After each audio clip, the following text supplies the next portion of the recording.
When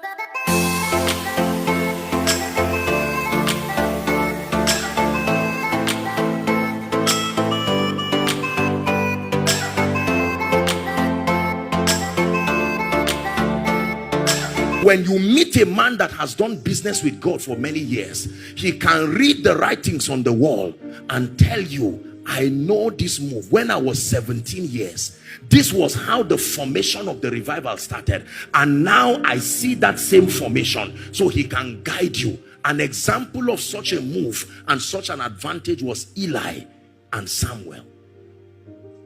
Although the eyes of Eli was becoming dim, which is a dangerous state spiritually, but he still had an advantage of understanding this move. The moment he saw a young boy coming and said, sir, you called me. It's amazing that God used the voice of Eli to call Samuel. He didn't say, I had the voice of him. I came to you. It was the sound of your voice God used. And when he came the second time, Eli said, this is familiar. I know this. The next time he calls, say, speak, Lord.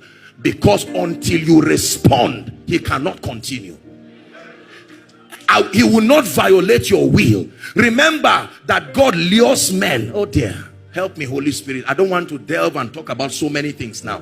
The way God lures men into dimensions, you see, is to come to you. He knows your spiritual hunger and appetite. So he will manifest something about him that reflects your hunger and hide it back. The moment that happens, it will draw you to want to find out.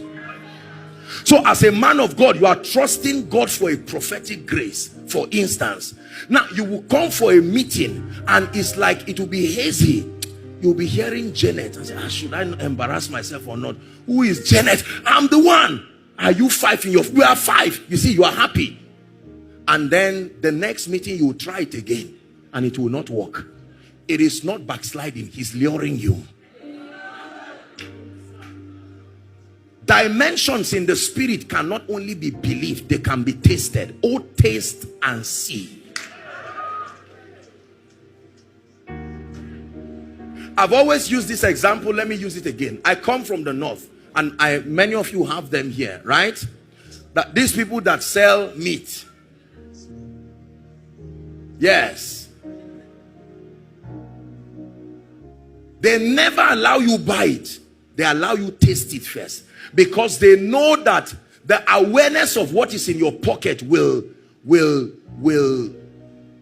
shortchange their desire to extract more money from you. They know how to manipulate what is in your pocket. So they'll say, don't worry, there's no pressure. You can even go if you want to. They will dare you.